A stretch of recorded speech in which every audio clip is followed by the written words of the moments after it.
Olá, hoje nossa análise vai nos levar para uma região-chave lá em Israel, a Cefelá. A gente está com um artigo bem completo aqui do Diego Pereira do Nascimento, Cefelá, região de grande importância histórica há 6.000 anos, que vai ser nossa base, né? Isso aí. A missão aqui é entender melhor essa área que é fascinante.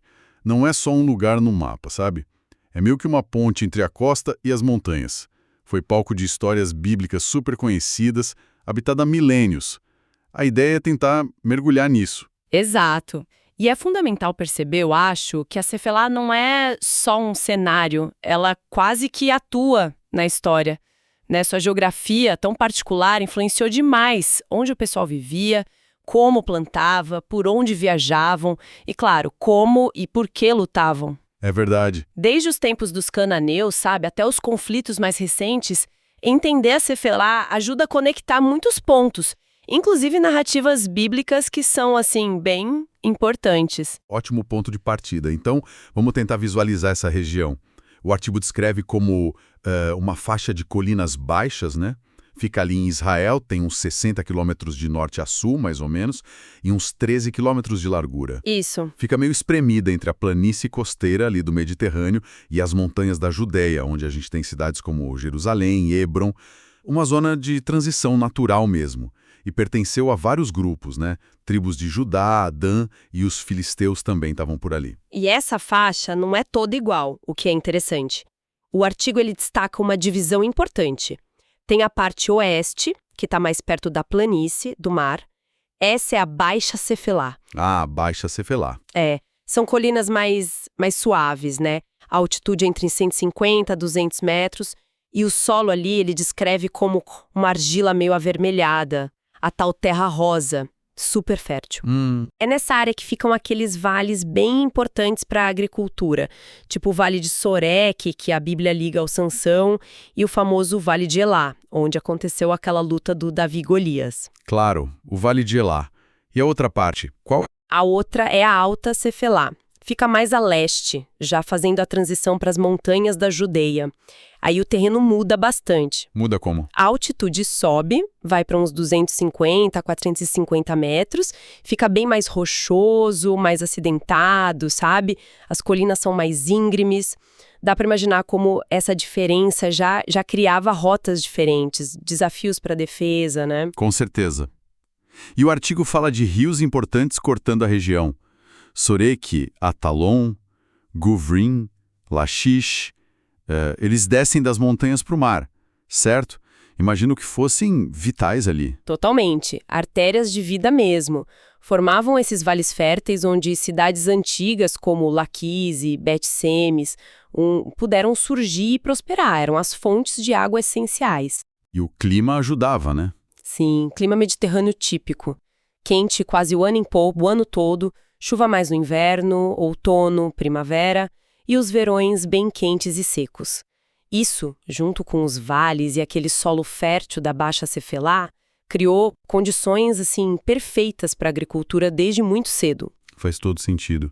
O artigo lista oliveiras, vinhas, trigo, cevada, bastante coisa. E um detalhe que achei curioso.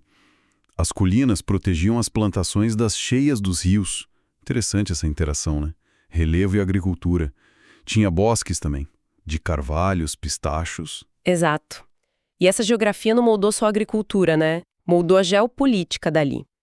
O fascinante aqui, como o artigo aponta bem, é que as colinas da Cefelá funcionavam como uma barreira natural, meio que uma zona tampão.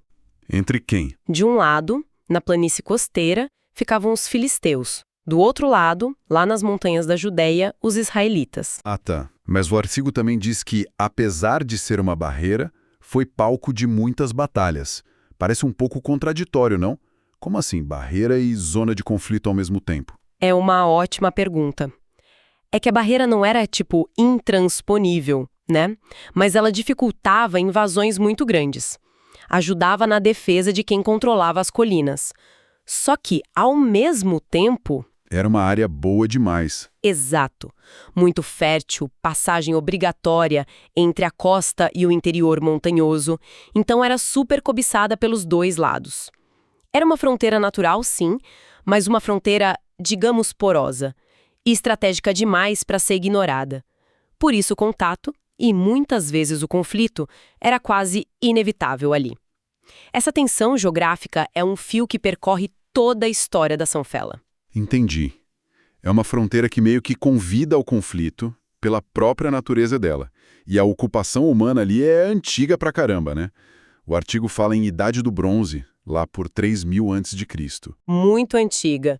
Primeiros habitantes, talvez semitas, cananeus, vivendo perto dos rios, usando cavernas, começando a cultivar. E durante a Idade do Bronze, os cananeus se estabeleceram de forma mais sólida. Cidades como Zorá e Estaol. Isso, essas cidades que aparecem bastante depois na Bíblia. Eram povos com sua própria cultura, religião ligada à natureza, meio comum ali no Levante naquela época. E aí vem uma virada importante que o artigo destaca: a chegada dos filisteus. Isso foi quando, mais ou menos? Por volta de 1500 a.C., bem naquela transição da Idade do Bronze para a Idade do Ferro.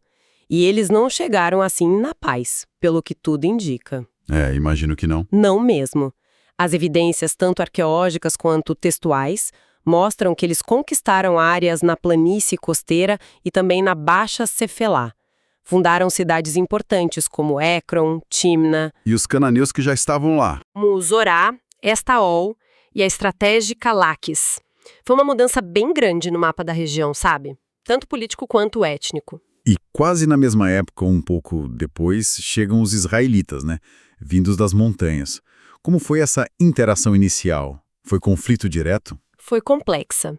Segundo o relato bíblico e também algumas evidências arqueológicas, os israelitas focaram primeiro na conquista da Alta Cefelá.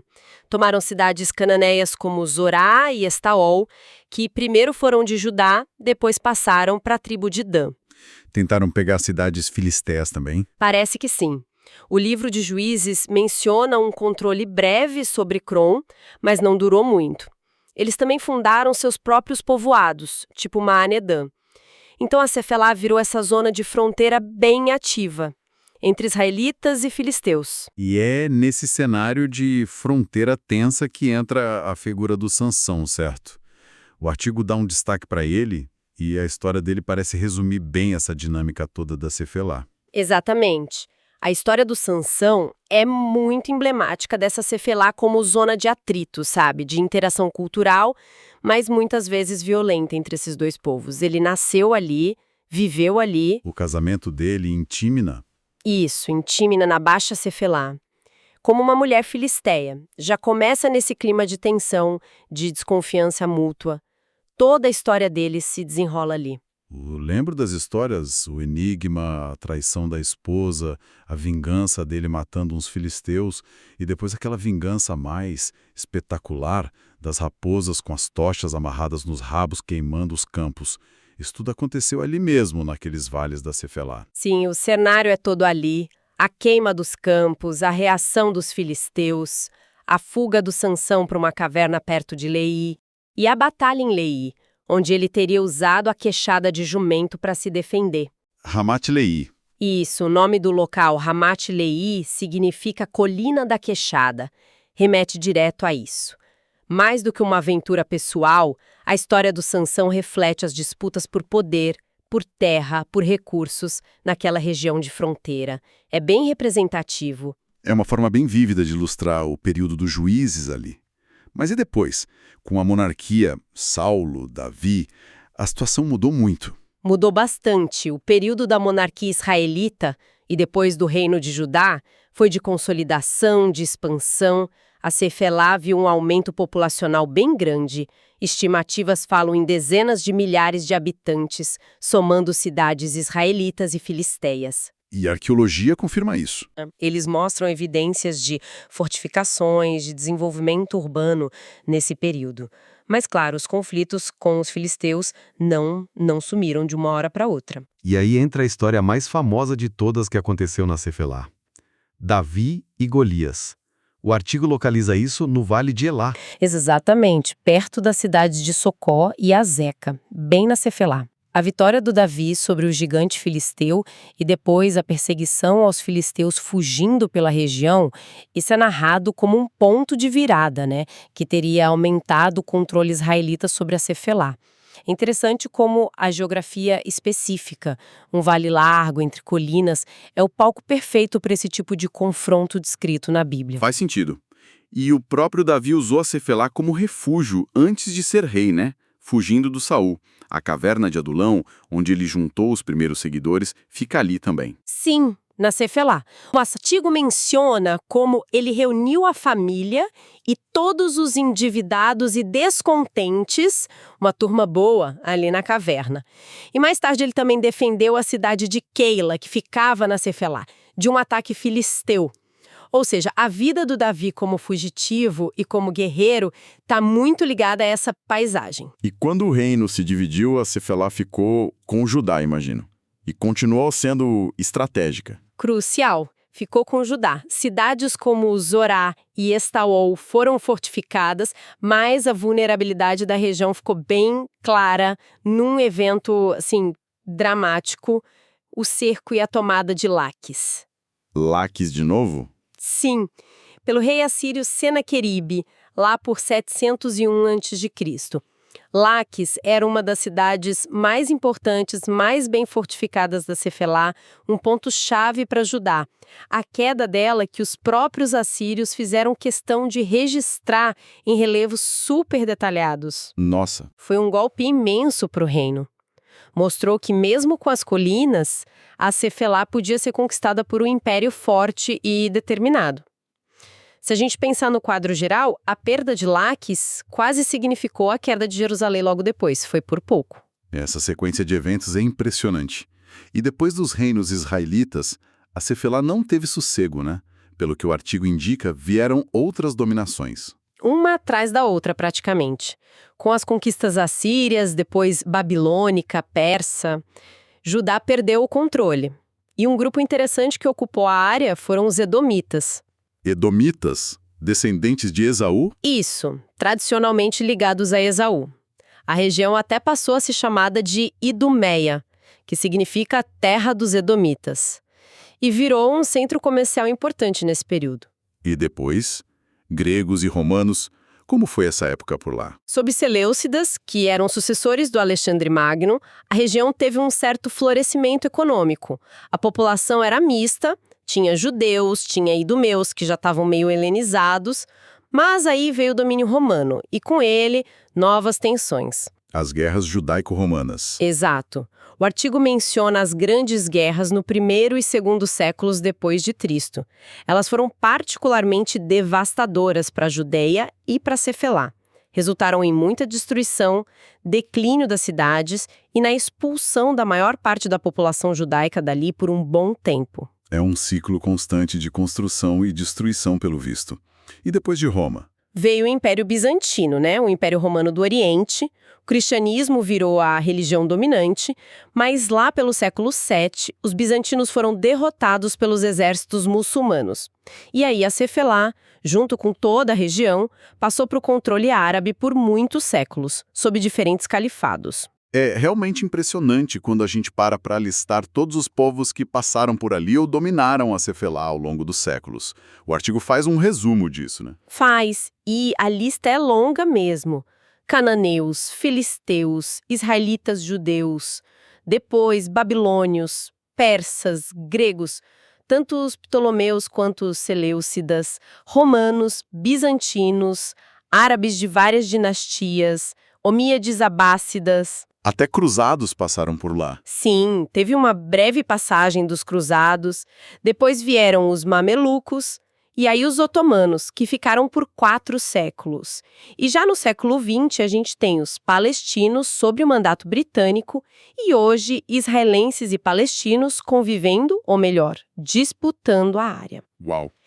Essa sucessão constante reforça muito a ideia da Cefelá como uma encruzilhada, sabe? Um território de passagem, de disputa contínua, onde as populações e o controle político estavam sempre mudando. Chegando mais perto dos nossos tempos, então. Século XX. Império Otomano, depois Mandato Britânico. A população era majoritariamente árabe-palestina, né? O artigo menciona o aumento da migração judaica, o sionismo e as tensões que isso gerou. Cita até a revolta árabe de 36 a 39. É importante a gente registrar isso de forma neutra, claro, como parte desse contexto histórico bem complexo. Exatamente. E aí, em 1948, a criação do Estado de Israel trouxe outra mudança demográfica e política radical para Cefelá. O artigo fala do repovoamento de cidades antigas, como Estais al-Wol, por israelenses. Fala da criação de novos assentamentos. E de reflorestamento também, né? Isso, menciona os esforços de recuperação de terras e reflorestamento na área. Muitos liderados pelo Fundo Nacional Judaico, o JNF, que é uma organização bem focada nisso em Israel. E como é a situação hoje, segundo a fonte? O que o artigo diz? A descrição é de uma área com paisagens bonitas, tem reservas naturais, mas que, pela proximidade com a faixa de Gaza e a persistência dos conflitos na região, é considerado uma zona de risco para turismo. É um lembrete meio duro de que a longa história de disputas da Cefelá ainda está bem presente. Entendi. Antes da gente fechar, o artigo traz uma curiosidade sobre o nome, Cefelá. O que significa? Ah, sim. Vem do hebraico Shepilat Yehuda. Basicamente significa terras baixas da Judéia, ou planície judeia. É um nome bem descritivo da localização dela em relação às montanhas centrais da Judéia. Faz sentido. E claro, com tanta história acumulada assim, camada sobre camada, a arqueologia deve ser fundamental ali. Fundamental é pouco. A Cefelá é um dos laboratórios a céu aberto mais ricos para os arqueólogos que estudam o Levante Antigo. O artigo até cita vários sítios importantes que foram ou ainda estão sendo escavados. Azekah, Beit Shemesh, Gezer, a importantíssima Tel Laquish, Kirbet Caiafa, Maresha, Tel Burna. Nossa, muitos nomes. Sim, e cada pá de terra que sai dali revela mais sobre as vidas, as culturas, os conflitos desses tantos povos que chamaram a Cefelá de lar. É como um livro de história escrito no próprio solo, sabem? Então, tentando amarrar tudo isso que a gente conversou, a Cefelá surge não só como uma região geográfica, né, definida por suas colinas baixas, seus vales férteis, mas como um palco central na longa, longa história do Levante. Exato. Uma ponte entre o mar e as montanhas. Cenário para narrativas bíblicas que são fundadoras para muita gente, como as de Sansão, Davi e Golias. Foi uma terra disputada sem parar. O microcosmo das ondas de conquista, de migração que varreram aquela região. E hoje, um lugar de beleza natural, mas atravessado pelas complexidades do presente. É uma síntese perfeita. E talvez, pensando bem, a história da Cefelá, essa eterna zona de transição, de encontro e tantas vezes de confronto entre povos diferentes, culturas, paisagens, a costa contra a montanha, talvez ela nos deixe com uma reflexão. Qual seria? Isso levanta uma questão importante, eu acho. Que lições a gente pode tirar dessa região sobre a natureza das fronteiras? Sobre como as identidades se formam na proximidade e na disputa. E sobre os desafios que são tão persistentes da coexistência em áreas contestadas. Olhar para essa longa duração da história da Cefelá talvez nos ajude a pensar sobre essas questões, né? Que continuam tão relevantes hoje quanto eram há milênios. Uma pergunta que fiquei coando, sem dúvida. Com essa reflexão, então, a gente encerra a nossa exploração da Cefelá. Muito obrigado por nos acompanhar nesta viagem pela história e geografia dessa região tão significativa.